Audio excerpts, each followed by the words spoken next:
హైదరాబాద్ మహానగర పాలక సంస్థ ఎన్నికల్లో ఒంటరిగానే బరిలోకి దిగి మేయర్ పీఠం కైవసం చేసుకుంటామని ఐటీ శాఖ మంత్రి కె తారక రామారావు విశ్వాసం వ్యక్తం చేశారు. 18 నెలల కాలంలో తాము చేసిన అభివృద్ధికి నగర ఓటర్లు పట్టం కడతారని ధీమా వ్యక్తం చేశారు.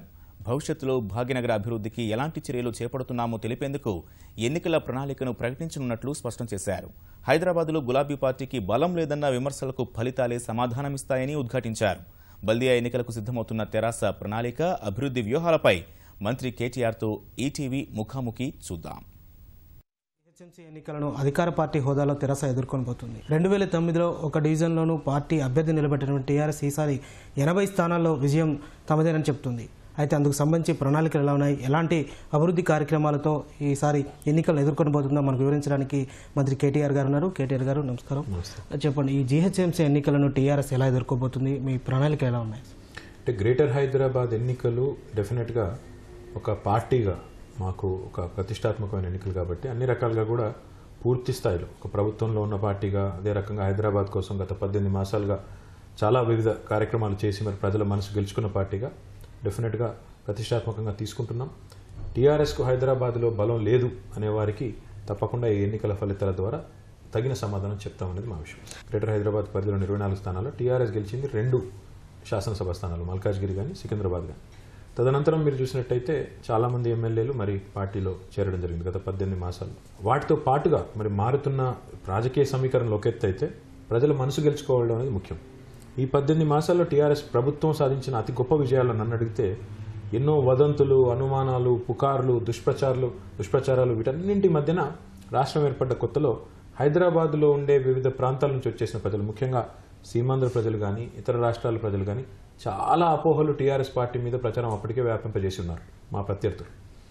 అవన్నింటినీ ఈ 18 మాసాల కాలంలో మేము పటాపంచలు చేయగలిగాం. ఎందుకంటే శాంతి భద్రతల విషయంలో ఈరోజు భారతదేశంలోనే ఈ 18 మాసాల్లో క్రైమ్ రేట్ చూసుకున్నట్టయితే హైదరాబాద్ మహానగరం మెట్రోపాలిటన్ నగరాల్లో ఒక మంచి నగరంగా క్వాలిటీ ఆఫ్ లివింగ్ విషయంలో కానీ శాంతి భద్రతల విషయంలో కానీ ఇప్పటికీ 18 మాసాల్లో గొప్పగా పేరు తెచ్చుకుంది. దీనికి కారణం ముఖ్యమంత్రి గారు ప్రత్యేకంగా దృష్టి పెట్టి పనిచేయడం. ఉదాహరణకి ప్రభుత్వం వచ్చిన మొదటి నాళ్లలోనే తీసుకున్న ఒక కీలకమైన నిర్ణయం, దాదాపు 350 కోట్ల రూపాయలతో పోలీస్ వ్యవస్థను ఆధునీకరించడం. ఈరోజు హైదరాబాద్ వ్యాప్తంగా మీరు చూసినట్టయితే ఎక్కడికక్కడ పోలీస్ యంత్రాంగానికి ఆధునికమైన వాహనాలు, ఆధునికమైన పరికరాలు, తద్వారా ప్రజల్లో ఒక విశ్వాసాన్ని పాదుగొల్పగలిగాం. డెఫినెట్గా హైదరాబాద్ మహానగరంలో ఎక్కడ ఏ చిన్న నేరం జరిగినా పోలీసులు స్పందిస్తారు.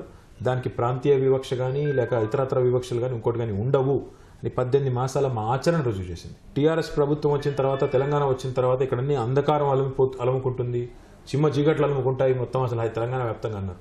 కానీ ఈరోజు తెలంగాణ ప్రజలకు, ముఖ్యంగా హైదరాబాద్ ప్రజలకు మొట్టమొదటిసారిగా ఎండాకాలంలో విద్యుత్ కోతలు లేని ఎండాకాలాన్ని అందజేసిన ఘనత తెలంగాణ ప్రభుత్వాన్ని, కేసీఆర్ గారిది. అభివృద్ధి, అదేవిధంగా ఇతర పార్టీల నుంచి వలసలు ప్రోత్సహించడం అనే ద్విముఖ వ్యూహంతో టీఆర్ఎస్ వెళ్తున్నట్టుంది.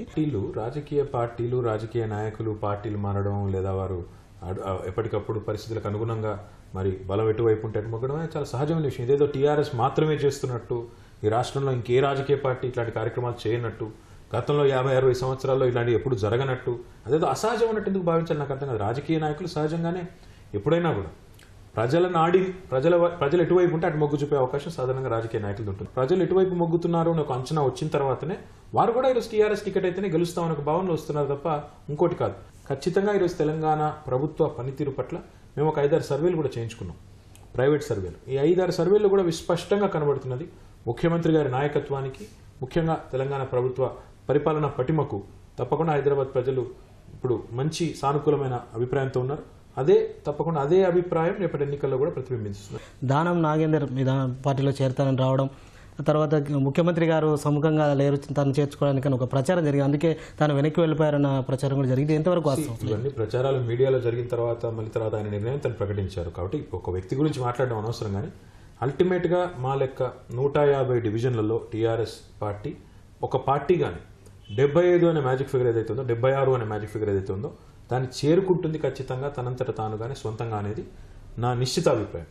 నేను చెప్తున్న మాటకు మాత్రమే కాదు, సాధారణ ప్రజలతో మాట్లాడినా, అదే రకంగా సర్వేలు చూసినా డెఫినెట్గా ఆ అభిప్రాయం ఇప్పటికే వచ్చింది. ఎందుకంటే ఇందాక నేను చెప్పినట్టు ఒకవైపు అభివృద్ధి కార్యక్రమాలు, ఇంకోవైపు సంక్షేమ కార్యక్రమాలు, ఈ రెండింటినీ మేళవించి ప్రజలకు మేలు చేసే దిశగా టీఆర్ఎస్ ప్రభుత్వం చేస్తున్న కార్యక్రమాలు ఆచరణలో ప్రజలకు సంక్షేమ ఫలాలు అందుతున్నాయి. హైదరాబాద్కి ఈరోజు ఆయన చొరవ వల్ల, ఆయన తీసుకున్న నిర్ణయాల వల్ల ఈరోజు ఒక గూగుల్ లాంటి కంపెనీ, అమెజాన్ లాంటి కంపెనీ, అదే రకంగా దాదాపు 1000 పైచిలుకు రంగారెడ్డి, అదేవిధంగా హైదరాబాద్ పరిసర ప్రాంతాల్లో, మెదక్ పరిసర ప్రాంతాల్లో 1000 పైచిలుకు కంపెనీలు టీఎస్ ఐపాస్ ద్వారా మరి అప్రూవల్ పొందినాయి.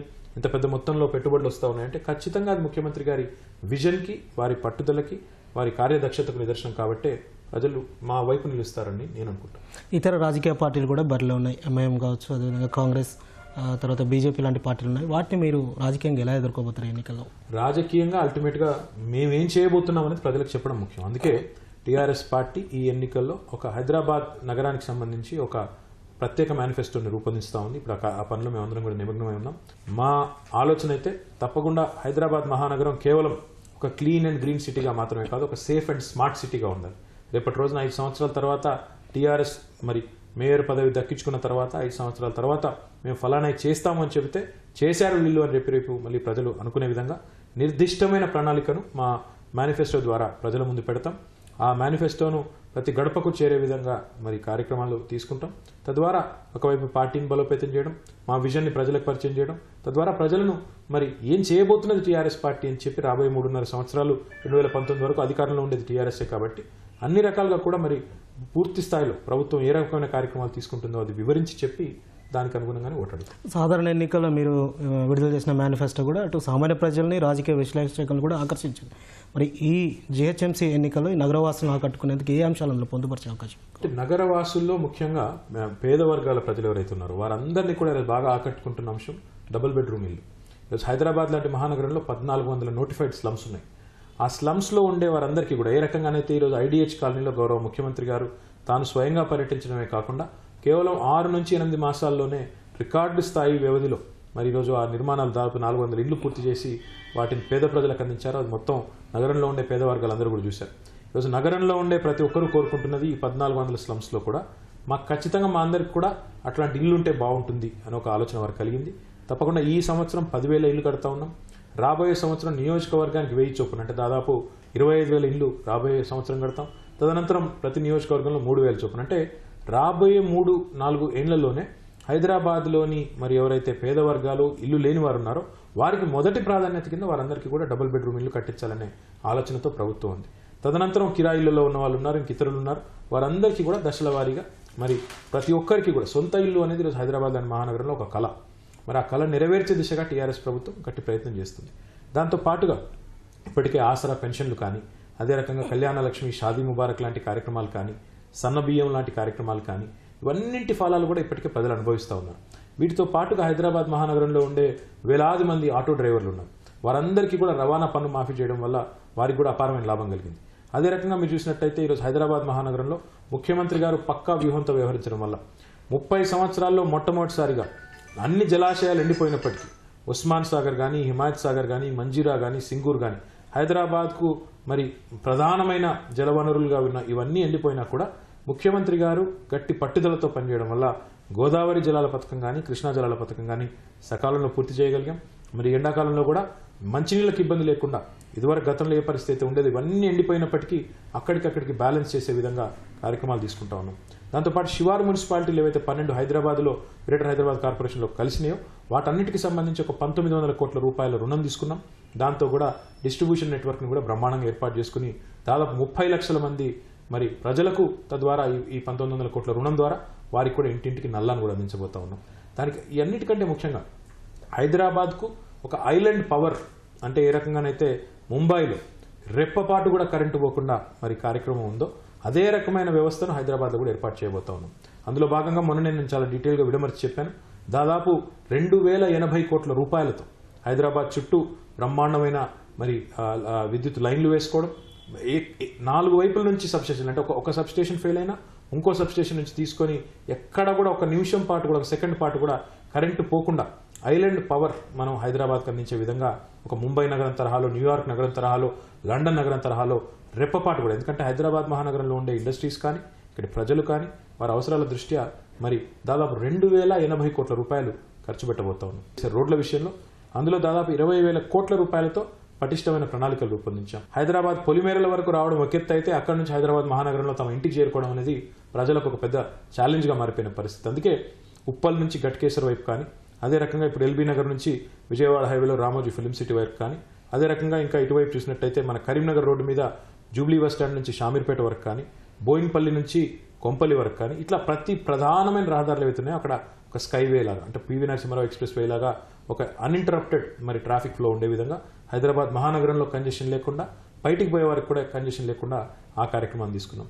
స్వచ్ఛ హైదరాబాద్ పేరుతో గౌరవ ముఖ్యమంత్రి గారు భారతదేశంలో ప్రధానమంత్రి గారు స్వచ్ఛ భారత్ అన్నారు, కానీ ఏ రకంగా చేయాలో మాత్రం ఒక మోడల్ అంటూ తయారు చేయలేకపోయారు.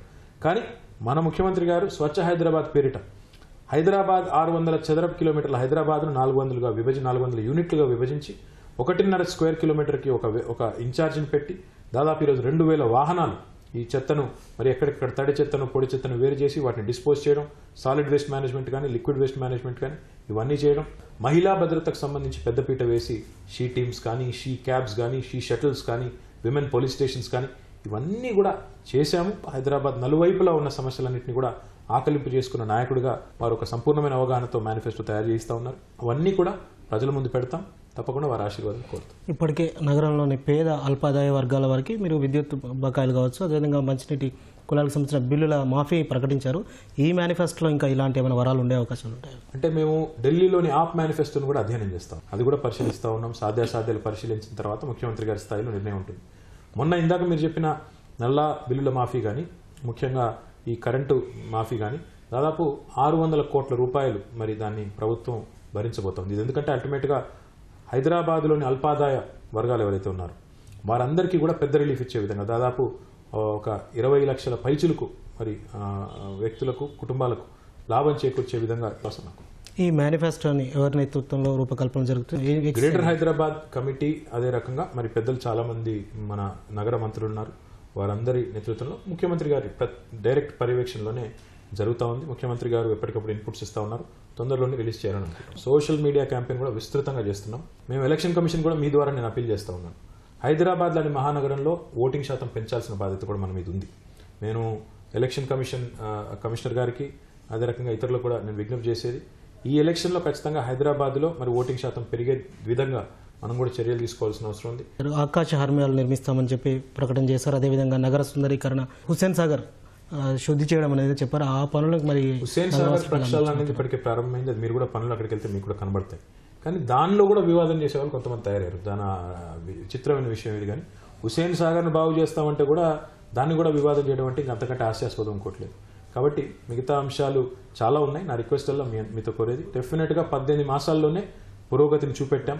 మాకు 5 సంవత్సరాల పాటు మరి మనం డెఫినెట్గా 5 సంవత్సరాల పాటు మేయర్ పీఠాన్ని కనుక టీఆర్ఎస్ పార్టీకి బల్దీ అని అప్పచెప్పినట్టయితే తప్పకుండా మేము చెప్పిన ప్రతి కార్యక్రమాన్ని కూడా చేసి చూపెడతాం. అదేవిధంగా మెట్రోకి సంబంధించి మీరు ప్రజలకు ఎలాంటి హామీ ఇవ్వబోతున్నారు ఈ ఎన్నికల సందర్భంగా? హైదరాబాద్ మెట్రో ఏదైతే ఉన్నదో సకాలంలో పూర్తవుతుంది. ఖచ్చితంగా ఎవరికి ఎలాంటి అనుమానాలు ఆ విషయంలో అవసరం లేదు. కానీ ముఖ్యమంత్రి గారు ఈ 72 కిలోమీటర్ల మెట్రోతో సంతృప్తిగా లేరు. వారు అవసరమైతే భవిష్యత్తులో మెట్రో పరిధిని పొగిడించి దాన్ని దాదాపు 200 కిలోమీటర్ల పైచిలకు తీసుకెళ్లాలని ఆలోచనలో ఉన్నారు. కాబట్టి అది రాబోయే 10-15 సంవత్సరాల్లో జరగవచ్చు. కేవలం 5 ఏళ్లలో జరగదు, 10-15 సంవత్సరాలు దానికి పట్టవచ్చు. రీజనల్ రింగ్ రోడ్ కూడా దాదాపు ఒక 300 కిలోమీటర్ల రీజనల్ రింగ్ రోడ్ కట్టాలని, అదే రకంగా హైదరాబాద్ చుట్టూతా శాటిలైట్ టౌన్షిప్స్ కూడా ఏర్పాటు చేయాలని, ఈ రకంగా ముఖ్యమంత్రి గారికి ఒక పటిష్టమైన ప్రణాళిక, పక్కా ప్రణాళిక హైదరాబాద్ మహానగరానికి సంబంధించింది. చెన్నై నగరాన్ని చూస్తే వరదలకి ఏర్పడిన పరిస్థితి మనం చూసాం. హైదరాబాద్కి అలాంటిది వస్తే మీరు ఎలాంటి సిస్టాన్ని అవలంబించబోతున్నారు, ఎలాంటి డ్రైన్ సిస్టాన్ని ఏర్పాటు చేయబోతున్నారు? నాకు నేను చెప్పినట్టు Hyderabad storm water drain system చూసినట్టయితే 60 సంవత్సరాల కిందటి సిస్టమ్ ఇది. కాబట్టి దీన్ని ఆధునీకరించాల్సిన అవసరం ఉంది. కానీ అది ఏ రకంగా చేయాలి అనేది ఇందుకే అర్బన్ ప్లానింగ్లో ఒక కీలకమైన భాగం. కాబట్టి ముఖ్యమంత్రి గారు దాని మీద కూడా దృష్టి పెట్టున్నారు.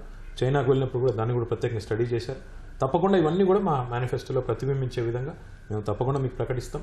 అన్ని అంశాలు కూడా మేనిఫెస్టోలో చాలా వివరంగా పెట్టి ఉన్నాం. ఎన్నికలు ఎదుర్కోబోయే ముందు ఏ పార్టీలతో పొత్తు ఉండబోతుంది? పొత్తు పెట్టుకునే అవసరం మాకైతే లేదు. ఎందుకంటే ఈ ఎన్నికల్లో ఖచ్చితంగా ఒంటరిగానే పోతాం. ఎందుకంటే అల్టిమేట్గా టీఆర్ఎస్ అనే పార్టీ 2 స్థానాలు మాత్రమే ఇక్కడ ఎమ్మెల్యే స్థానాలు కైవసం చేసుకున్నప్పటికీ రాష్ట్రంలో అధికారంలోకి వచ్చింది. మా విశ్వాసం అప్పటికి ఇప్పటికీ టీఆర్ఎస్ పార్టీ చాలా పురోగతి సాధించింది హైదరాబాద్ మహానగరంలో. కాబట్టి పొత్తు పెట్టుకునే అవసరం లేదనేది నా వ్యక్తిగత అభిప్రాయం. తప్పకుండా పార్టీ కూడా ఇప్పటికే చెప్పి ఉంది, ఒంటరిగానే పోటీ చేస్తాం, 150 డివిజన్లలో పోటీ చేస్తాం, 76 అనే మ్యాజిక్ ఫిగర్ ఏదైతే ఉందో దాన్ని మా అంతటి మేంగానే దాటుతాం. రాబోయే 5 ఏళ్లలో ఒక ప్రణాళికబద్ధమైన పురోగతిని హైదరాబాద్లో చేసి చూపెడతాం. ప్రజల మనసు గెలుస్తాం. ఒకవేళ ఏమైనా బల్దియా పీఠానికి కొంత దూరం ఆగిపోతే మరి ఎంఐఎం లాంటి పార్టీలతో ఒకవేళ ఏమైనా జరిగితే జనవరి చివరిలో మళ్ళీ మీతో మాట్లాడతాం. ధన్యవాదాలు కేటీఆర్ గారు, మీ అభిప్రాయాలు తెలిపినందుకు. ఇది మంత్రి కేటీఆర్ గారి అభిప్రాయం. ఎట్టి పరిస్థితుల్లో 75 స్థానాల్లో తమ పార్టీ ముందంజలో ఉంటుందని, బల్దియా పీఠంపై గులాబీ జెండా ఎగరవేస్తామని ధీమా వ్యక్తం చేస్తున్నారు.